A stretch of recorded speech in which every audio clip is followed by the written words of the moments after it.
இன்னொருத்தர் கேட்குறீங்க, ஒரு சாதாரண நாளில் நீங்கள் என்ன சாப்பிடுவீர்கள்? பூஜை பண்ணிட்டுங்கய்யா.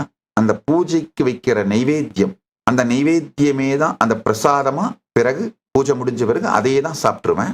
யூஷுவலா ஏன்னா எனக்கு ரொம்ப பிடிக்கும். நைவேத்தியமா வைப்போம்.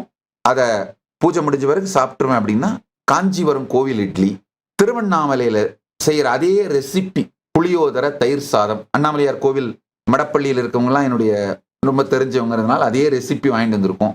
மீனாட்சி அம்மன் கோயில்ல செய்வாங்க கத்திரிக்காய் சாதம். இந்த மாதிரி கோயில் உணவுகள், கோவில் நைவேத்திய பிரசாதங்கள் ஒரு 10-15 வச்சிருக்குங்கய்யா. இதுதான் எனக்கு ரொம்ப பிடிக்கும். ஸ்வீட் ஏதாவது சாப்பிடணும்னு நினைச்சா திருப்பதி லட்டு, அதே ரெசிபி அதே மாதிரி பண்ணுவோம். இந்த மாதிரி ஸ்ரீரங்கத்து தோசையும் வடையும், இந்த மாதிரி ஒரு கோவில் ரெசிபிஸ் தான் எனக்கு ரொம்ப பிடிச்சது. இவைகளைத்தான் செஞ்சு நைவேத்தியமா படைப்போம், பூஜையில படைப்போம். அதுக்கு பிறகு அந்த பிரசாதம் அதையே தான் சாப்பிட்டுருவேன். ஒரு நாளைக்கு ஒரு வேளை தான் சாப்பிடுவேங்கய்யா. கைலாசவாசியாக இப்போதே பதிவு செய்யுங்கள். சேனலை சப்ஸ்கிரைப் செய்யுங்கள்.